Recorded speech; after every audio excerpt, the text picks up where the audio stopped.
Salut tout le monde, j'espère que vous allez bien. On est parti pour une nouvelle vidéo spéciale Mercato. On va démarrer avec une info qui concerne le Paris Saint-Germain et le milieu de terrain italien Marco Verratti en partance pour l'Arabie Saoudite, puisque Marco Verratti est tombé d'accord avec le club saoudien d'Al Hilal.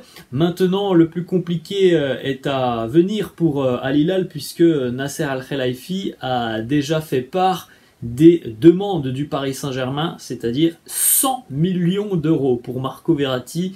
Ça semble être tout de même une somme démesurée par rapport à Verratti, qui est un excellent joueur, mais bon, on va pas se mentir, Marco Verratti, il a quand même eu beaucoup de pépins physiques tout au long de sa carrière, donc il me semble quand même que 100 millions d'euros soit une somme démesuré par rapport à la valeur du joueur à l'heure actuelle. Donc du côté de Al Hilal, on était prêt à offrir à l'heure actuelle 30 millions d'euros au Paris Saint-Germain. Donc il y a quand même un écart important entre la demande du club saoudien et les prétentions du Paris Saint-Germain.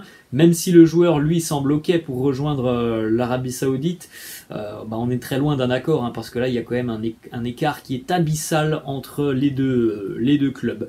On poursuit avec une autre information du côté de l'Arabie Saoudite. On en avait parlé dans la dernière vidéo. C'est désormais officiel. Al Hilal signe l'attaquant brésilien Malcom, ancien joueur du Barça, ancien joueur des Girondins de Bordeaux et ancien joueur donc du Zénith, puisqu'il arrive en provenance de la Russie contre 60 millions d'euros, contrat de 4 ans pour Malcom. Alors il avait déjà choisi la Russie il y a quelques années, notamment parce que financièrement on lui offrait quelque chose de plutôt intéressant du côté du Zénith Saint-Pétersbourg. Le Zénith est l'un des clubs, si ce n'est peut-être le club le plus riche de Russie, et cette fois-ci il va rejoindre encore une fois un pont d'or du côté de l'Arabie Saoudite, parce qu'il y a un contrat exceptionnel pour l'attaquant brésilien du côté d'Al Hilal. On poursuit avec une autre information qui concerne le championnat saoudien et Sadio Mané, puisque les négociations se poursuivent déjà depuis une dizaine de jours et visiblement ça avance petit à petit. On se rapproche d'un accord définitif entre Al Nassr et le Bayern. Le club saoudien semble d'ailleurs assez confiant. Les discussions entre les deux clubs arrivent donc sur les derniers petits détails. Donc voilà, Sadio Mané devrait bel et bien quitter le Bayern Munich après une année passée en Allemagne, une année qui a d'ailleurs été assez compliquée pour lui, avec un gros pépin physique, malheureusement juste avant la Coupe du Monde. Al Nassr va offrir 37 millions d'euros au Bayern pour Sadio Mané. Donc si je me trompe pas, il était arrivé l'année dernière pour un petit peu moins de 50 millions d'euros. Donc voilà, grossièrement, le Bayern ne va pas perdre énormément sur ce départ de Sadio Mané. Voilà, après moi ça reste quand même décevant, parce que j'aurais aimé le voir continuer du côté du Bayern. Le joueur, lui, voulait continuer, mais il est quand même poussé vers la sortie. Et certainement que ce transfert donc de Sadio Mané, qui devrait être officiel d'ici quelques jours, va aider aussi le Bayern à aller chercher Harry Kane, mais on en reparlera. On revient du côté de Paris, le PSG qui pourrait se séparer de Renato Sanchez, puisque le joueur, lui, ne veut pas continuer du côté du Paris Saint-Germain. Malheureusement, Renato Sanchez, c'est un joueur qui manque de constance, de régularité, qui a parfois aussi des pépins physiques. On espérait qu'il puisse se relancer du côté du PSG, ça n'a pas été le cas. Bref, de toute façon, Renato Sanchez, ça fait quelques années que l'on espère qu'il puisse se relancer à chaque fois qu'il connaît un nouveau club, à Lille, au Bayern, au Paris Saint-Germain. Bon, il y a eu des moments qui ont été plutôt bons, il y en a eu aussi beaucoup qui ont été des moments bas pour Renato Sanchez. Lui ne voit pas son avenir au Paris Saint-Germain. Il y a notamment l'AS Roma de José Mourinho qui est très intéressé depuis la semaine dernière. Là aussi, ça va être le PSG qui va avoir le dernier mot, parce que Voilà, si tu perds Verratti, alors c'est pas les mêmes profils du tout, mais tu perds Verratti, tu perds Renato Sanchez, va falloir aussi penser à densifier l'effectif au niveau du milieu de terrain du côté du PSG. Hein. Tu ne peux pas laisser partir non plus tout le monde avec une saison qui démarre dans quelques jours maintenant. Donc voilà, le PSG va certainement avoir des jours très agités sur le mercato sur les prochains jours ou prochaines semaines. On va du côté de l'Angleterre, Manchester United. C'est un joueur qui malheureusement est souvent décrié par la presse, par les supporters. Harry Maguire, gros transfert lorsqu'il était arrivé en provenance de Leicester. Et voilà, c'est pas toujours l'assurance tout risque défensivement, Harry Maguire. Ça n'empêche pas le joueur d'être suivi par quasiment tous les grands clubs italiens, à savoir le Napoli, la Roma, la Juve, l'AC Milan et l'Inter. Tous sont intéressés par une arrivée éventuelle donc du défenseur anglais. Une option qui est privilégiée, ce serait celle d'un prêt avec une option d'achat. Voilà, on va suivre un petit peu ce qui va se passer du côté de Manchester United, mais il est évident que du côté des Red Devils, il serait plus intelligent à l'heure actuelle de prêter le joueur parce que là, la valeur du joueur depuis son arrivée, elle a considérablement chuté.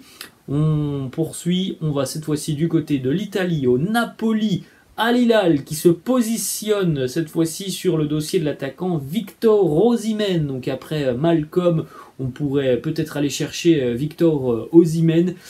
Du côté d'Al Hilal, si on est capable d'offrir 300 millions d'euros au PSG pour Mbappé, je pense qu'on est capable de mettre 100, voire plus pour Victor Osimhen, l'attaquant nigérian du Napoli.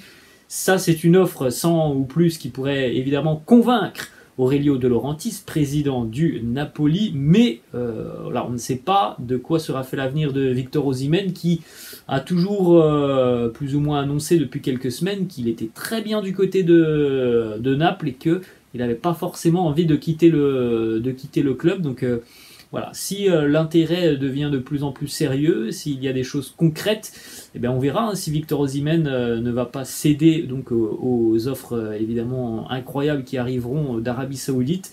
Et du côté de Naples et d'Aurelio De Laurentiis, là on pourrait enfin trouver un club qui est capable d'offrir ce que le Napoli demande. Alors on n'a jamais eu trop de prix réel fixé par le Napoli, mais on se doute bien que ça sera pas en dessous de 100 millions d'euros et il y a très peu de clubs qui sont capables d'offrir ces 100 ou plus millions d'euros. Les Saoudiens en font partie et le club d'Al Hilal en fait partie. On continue du côté de l'Italie, cette fois-ci on va du côté de l'AC Milan. C'est un dossier qui était évoqué déjà depuis quelques semaines. Il est désormais officiel. Samu Chukwueze, l'ailier de Villarreal, rejoint donc l'AC Milan. Un deal de 20 millions d'euros plus 8 en bonus. Un attaquant vraiment provocateur qui est assez doué dans ses dribbles, dans sa gestuelle, très rapide, très percutant. Ça semble être un joli coup pour les Rossoneri. On retourne en Première Ligue et on va du côté de Liverpool. Le départ de Jordan Henderson. Jordan Henderson qui quitte donc les Reds de Liverpool après 12 ans passés au club. Il est d'ailleurs le troisième joueur le plus capé de l'histoire des Reds de Liverpool. Il s'engage donc en Arabie Saoudite avec le club d'Al Ettifaq où il va rejoindre son ancien coéquipier qui est devenu entraîneur entre-temps, Steven Gerrard, qui est donc l'entraîneur d'Al Ettifaq. On va cette fois-ci en Italie. L'Inter qui cherche donc un remplaçant à André Onana qui a quitté les Nerazzurri pour rejoindre le Manchester United. L'Inter se positionne sur le dossier du portier du Bayern Munich, Yann Sommer, qui est arrivé au Bayern il y a quelques mois maintenant. Il est surtout arrivé parce que il y avait une blessure assez sérieuse pour Manuel Neuer. Donc du côté du Bayern avec le retour de Neuer, évidemment que Yann Sommer ne sera pas numéro 1. Alors est-ce que lui a envie d'être le remplaçant de Manuel Neuer? Pas sûr, c'est quand même quelqu'un qui est très expérimenté, qui a connu toujours ou très régulièrement le poste de titulaire tout au long de sa carrière. Donc on lui offre cette possibilité du côté de l'Inter, donc c'est évidemment à prendre en considération. Et on termine les amis avec une arrivée du côté de l'Atalanta Bergame qui s'est séparé donc tout récemment en milieu de semaine de Jérémy Boga. L'Atalanta va recruter un ancien joueur de Ligue 1, El Bilal Touré, ancien attaquant du Stade de Reims. El Bilal Touré qui a évolué cette saison du côté de la Liga, notamment avec Almeria. El Bilal Touré s'engage donc pour 28 millions d'euros, c'est un gros transfert pour l'Atalanta. 15% à la revente qui ont été inclus par le club andalou d'Almeria. Et puis il faut savoir que voilà, c'est un attaquant très véloce, El Bilal Touré, assez doué dans la surface de réparation, capable de prendre la profondeur. Quelqu'un qui pèse beaucoup sur les défenseurs, qui est très très bon aussi dos au but. Donc voilà, ça peut être un profil intéressant quand on sait que l'Atalanta depuis quelques années avait des profils comme Luis Muriel et Duvan Zapata. On se dit qu'il y a quelque chose à faire pour El Bilal Touré du côté de Bergame. Voilà les amis, la fin de cette vidéo. J'espère que ça vous a plu. N'hésitez pas, comme d'habitude, à lâcher un petit pouce bleu. N'hésitez pas non plus à vous abonner à la chaîne. Moi je vous laisse et je vous dis à la prochaine. Ciao.